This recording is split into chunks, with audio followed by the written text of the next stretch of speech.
The path of destruction Hurricane Helene left across Georgia is becoming increasingly clear. It looks like a 250-mile wide tornado has hit.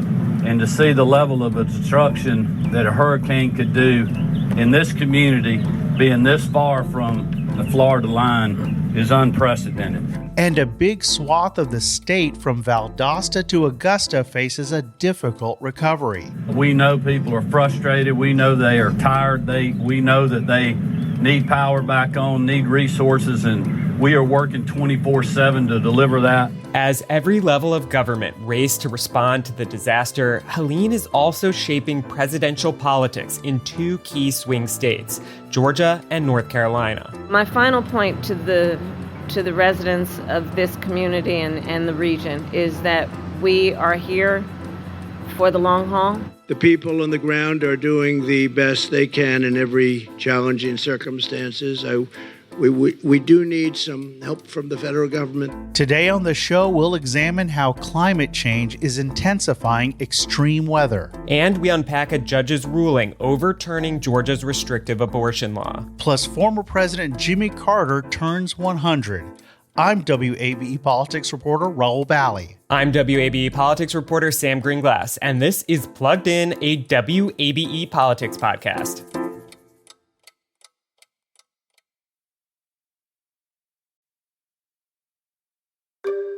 All right, we're taping this segment a little early this week on Wednesday because, Rahul, you've been traveling with the vice president in Augusta today. Where exactly are you right now? So, Sam, right now I'm sitting outside of Augusta Regional Airport where Vice President Kamala Harris just took off a few moments ago after visiting this area that had been hit hard by Helene. Rahul, you traveled around the city all afternoon. What exactly did you see with the vice president? So, Sam, this is my hometown, and I was here earlier this week to check on my mom and the neighborhood.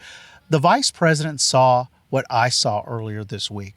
A lot of downed trees, which have hit homes and brought down power lines, even caused a number of deaths. Overall, there are more than 24 dead in the Augusta area.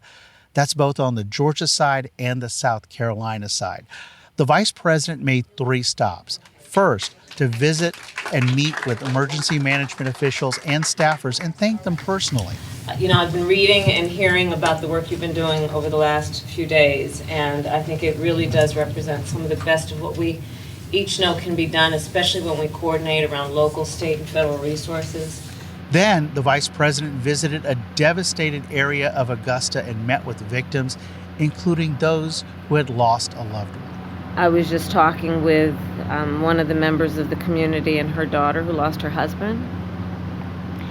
And there is real pain and trauma that has resulted because of this hurricane and what has happened in terms of the aftermath of it. And Sam, in an image that is repeated over and over across the Augusta area, the vice president spoke in front of a home with a large tree on top of it.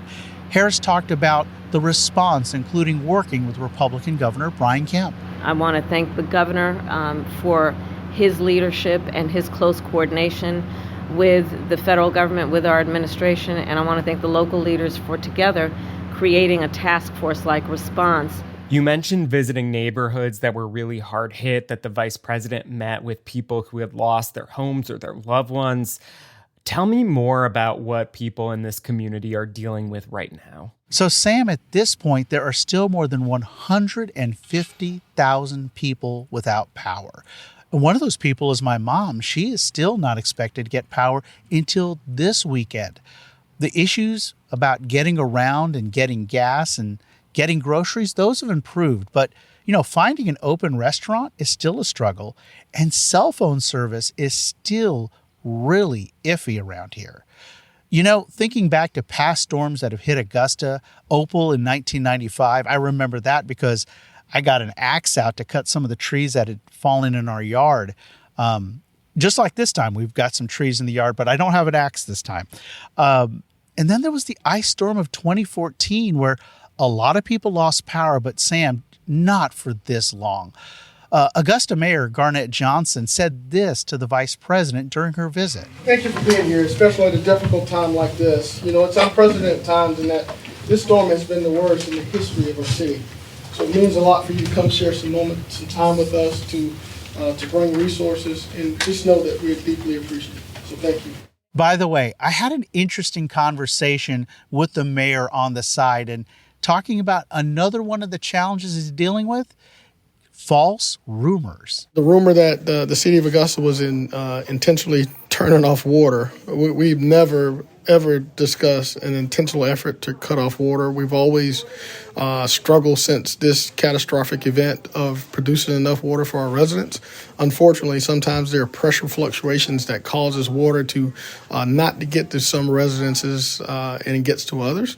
So those are the challenges that we've gone through as a result of Hurricane Helene, just having the ability to make sure that we're producing clean water. The challenges include dirty, poor quality water through mud and dirt, and there's a lot of debris from aquatic debris to limbs that block our waterways, but we've never made an intentional effort to turn off the water. Now, Sam, the mayor, along with U.S. Senator John Ossoff, traveled together for most of the day, including for Harris's third and final stop, a food distribution event at a local community center. This storm hit Georgia the hardest as it swept up the state between Valdosta and Augusta. Former President Donald Trump traveled to Valdosta on Monday. Rahul, what did he say there? Look, Sam, Trump's comments were generally focused on recovery efforts, but then he did make this false claim. We do need some help from the federal government. They have to get together, ideally with the governor. The governor needs to, he's been trying to get them, and I'm sure they're going to come through. But he's been calling the president, hasn't been able to get him. But they'll come through, I'm sure. Sam, here's the thing, though. Just hours earlier on Monday, Governor Kemp had this to say while he visited Augusta. The president just called me yesterday afternoon. I missed him and called him right back. And he just said, hey, what do you need? And I told him, we got what we need. We'll work through the federal process. He offered that if there's other things we need, just to call him directly, which I appreciate that. And again, you heard just a few minutes ago what Vice President Harris had to say about Governor Kemp. As you mentioned there, Kemp has also been in Augusta and Valdosta and other parts of the state. I've been tracking his daily briefings going back to before the storm made landfall. And just to give you a little scope of the state response, we're talking about thousands of linemen, Georgia guardsmen, state troopers, state park rangers, all trying to address critical needs like search and rescue, and then clearing roads, restoring power and water for hundreds of thousands of people. But as you've alluded to there, perceptions of the response are also being colored by politics. Georgia and North Carolina, of course, are swing states. Both candidates have come to this region to survey damage, as you've mentioned. President Joe Biden visited Georgia to do the same on Thursday, and Trump is expected back in Georgia again for a visit to Augusta on Friday. But, in Valdosta, as you mentioned, Rahul, we also heard Trump falsely say Biden was not answering Kemp's phone calls. And then we heard the Biden administration rushing to get out the word about their crisis response. And so we're seeing the ways in which this current political moment are also kind of shaping the response and also the reactions to it. Now, we do have an update on former President Trump's visit to Augusta, as he will be joined by Governor Brian Kemp. Now, this is not a campaign event or rally. The two will appear in a joint press event after getting a briefing on Hurricane Helene in Columbia County. Again, Columbia County is where I'm from. It's one of the hardest hit areas in Georgia. Still, this is a significant moment in the race, as the two will appear together for the first time in years, as they recently put their feud on hold as the presidential race has tightened. Rahul, I want to let you hit the road now. Talk to you soon. Safe travels back home. I'll see you back in Atlanta. We're going to have more on the fallout from Hurricane Helene and how climate change is exacerbating extreme weather. But first, a quick break. This is Plugged In, a WABE Politics Podcast.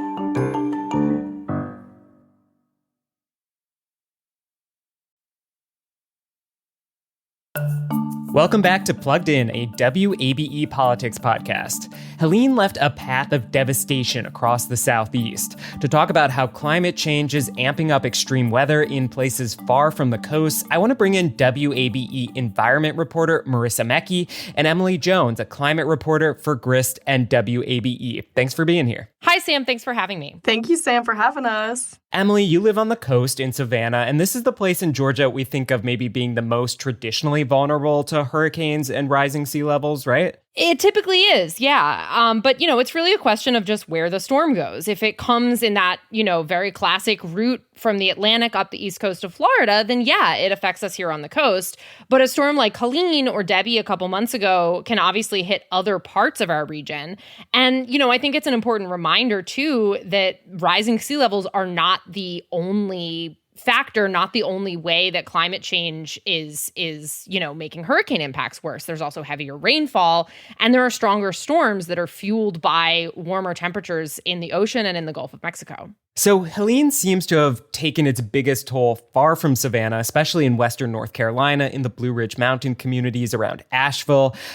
I've spent some time in this part of the world, and it's absolutely lovely. Marisa, you actually worked as a reporter in this region before you moved to Atlanta. Talk to me about Helene's impact there. Yeah, so Helene has been, utterly devastating to western North Carolina. I covered the three most northwestern counties, which are Avery County, Watauga, which is home to Boone, and Ashe.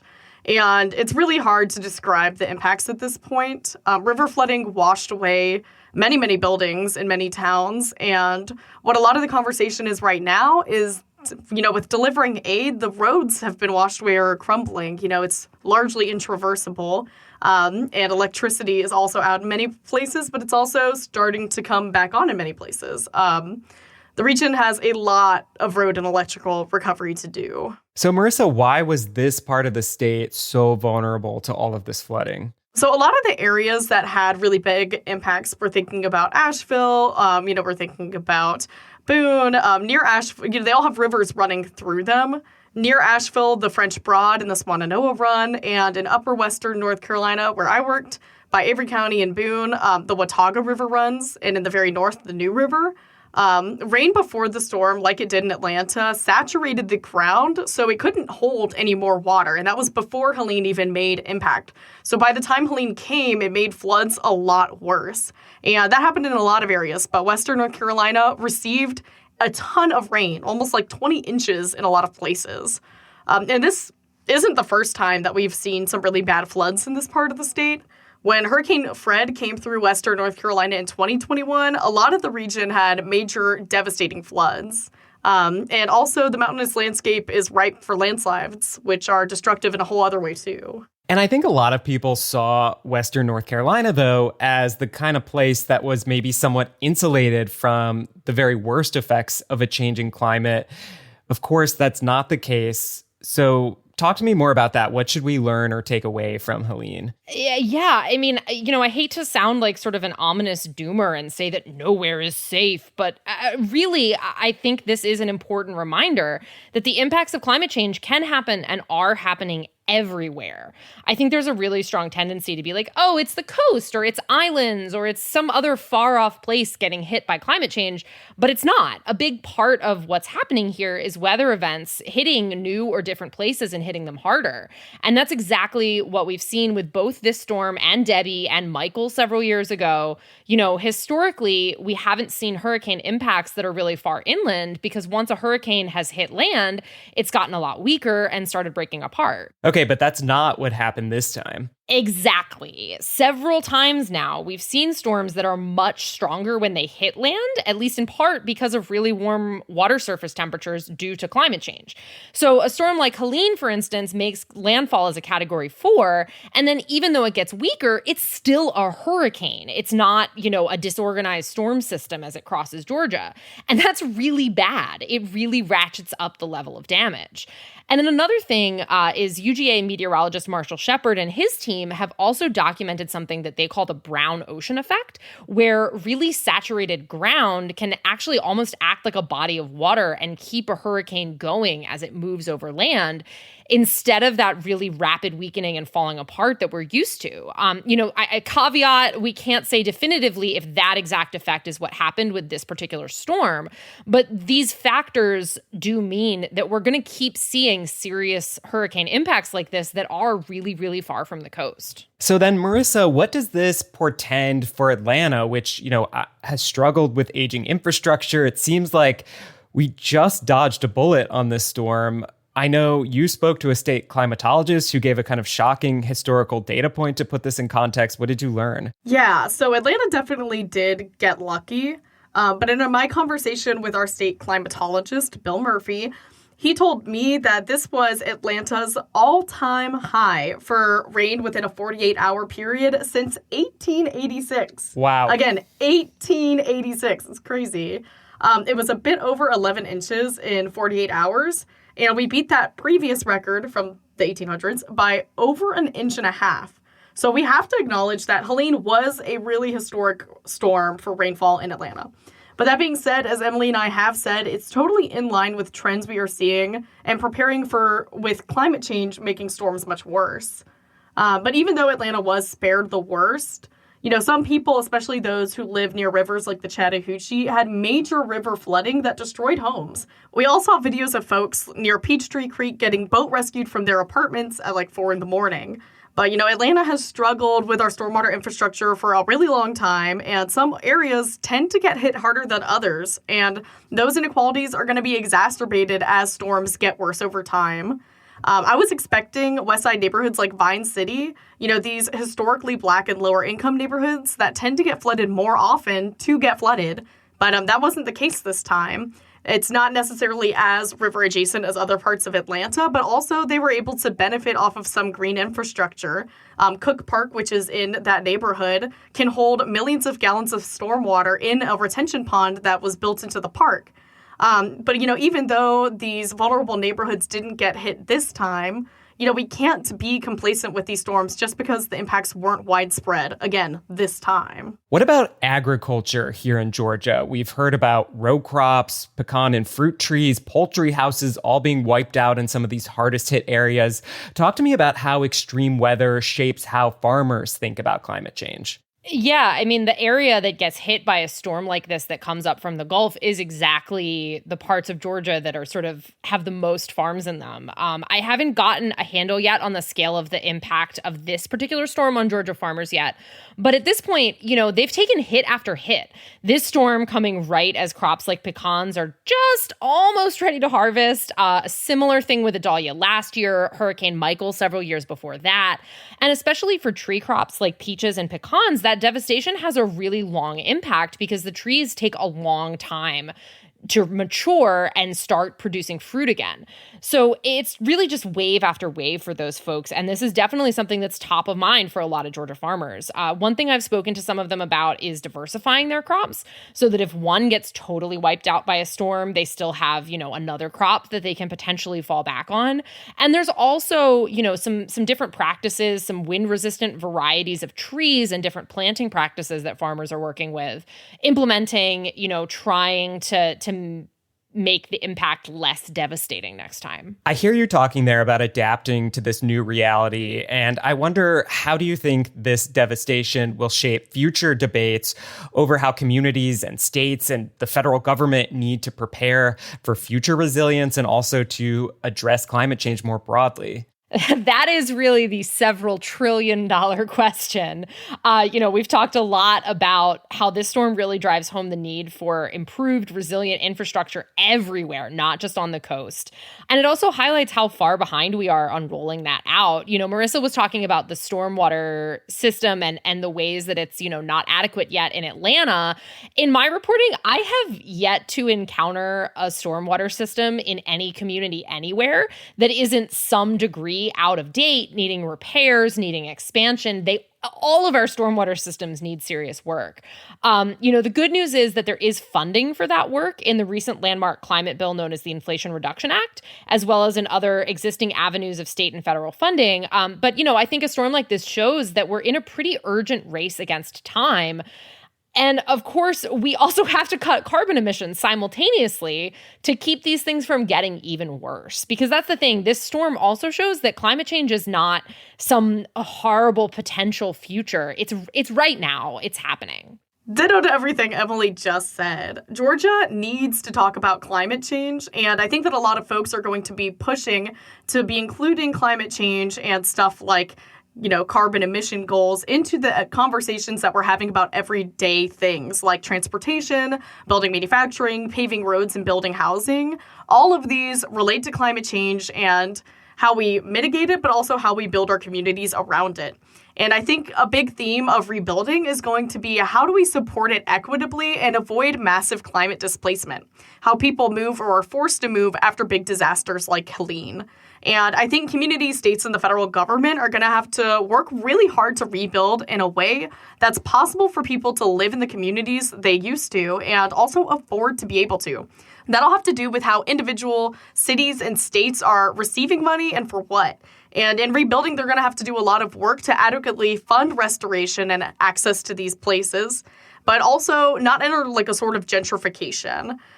In many coastal areas where homes get flooded out, the only people who can afford to rebuild in flood zones are those who can afford to build bigger and better homes that meet these heightened federal requirements for flood insurance. That's just one example of the struggle to strike this really delicate balance for rebuilding that municipalities and states and the federal government are just going to have to figure out in the road to recovery with Helene. Emily Jones, Marisa Mecke, thank you both so much for your reporting. Thanks for having us. Thank you, Sam. I would also encourage our listeners to check out and support the excellent work of our friends and colleagues at Blue Ridge Public Radio, who have been providing a vital public service amid challenging conditions. You can visit them at bpr.org.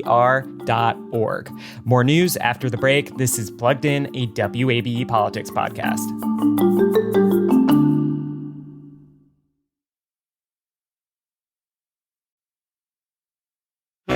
Welcome back to Plugged In. Rahul is back with us now, and we're going to dig into just some of the other news this week, and there was a lot. No kidding. There's been so much news. Yes, I have now magically gone from the Augusta Regional Airport to here at the state capitol to continue our coverage of Hurricane Helene, but you're right. There was so much other news. Let's get right into it. On Monday, a judge ruled that Georgia's roughly 6-week abortion ban is unconstitutional and said that it cannot continue to be enforced. Sam, remind us how we got here. The 2019 law prohibited most abortions after fetal cardiac activity is detected, but it took effect only in 2022 after the U.S. Supreme Court overturned Roe v. Wade.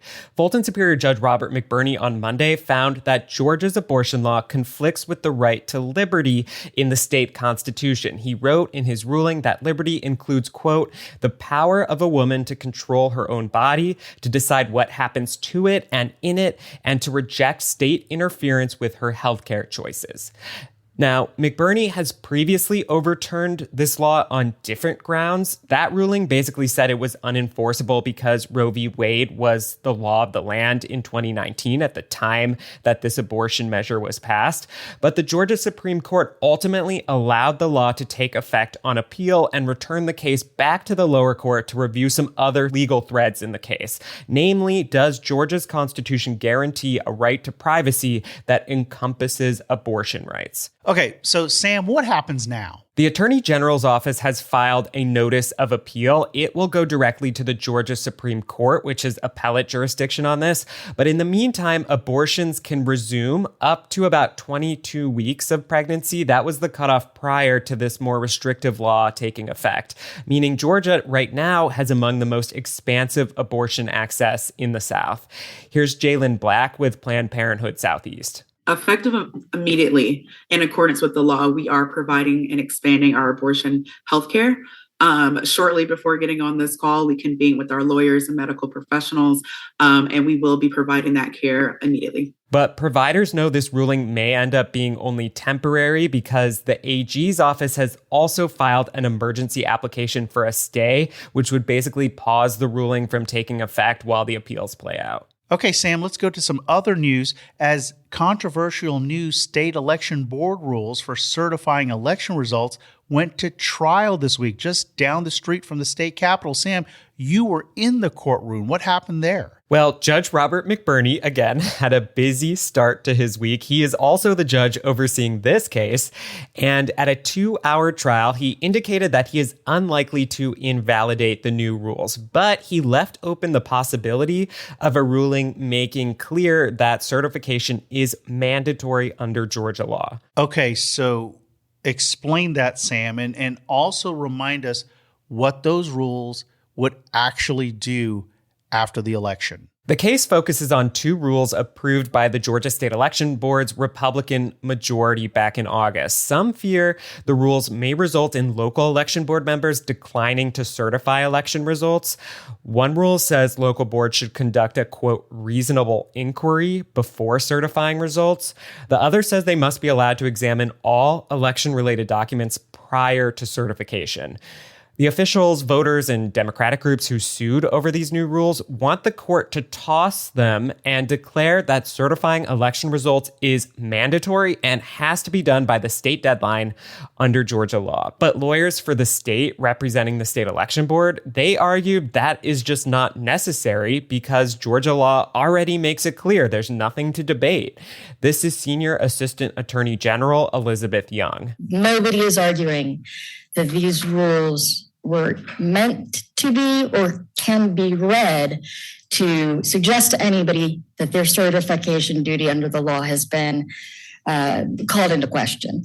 We're going to assume public officials are going to fulfill their duties in good faith. But Rahul, those challenging the rules say that deadline, it hasn't stopped local GOP board members from voting against certifying elections even earlier this year. And Judge McBurney seemed to acknowledge that. I happen to live in a county where a member of a board didn't certify. So I'm just wondering when we need to set aside that presumption and say, but when faced with real life examples of a member of a board saying, I know it says shall, but I shall not. And in fact, later in the day, McBurney heard a lawsuit from Fulton Republican election board member Julie Adams, who wants the court to declare that her duty to certify is discretionary, not mandatory. Now, lawyers defending these rules say if an election board member like Julie Adams tried to do that, the courts could just step in and compel certification if it comes to it. And that's the proper course of action rather than doing some kind of ruling now. But those challenging the rules want a definitive ruling now before this issue arises in those critical days and weeks after Election Day.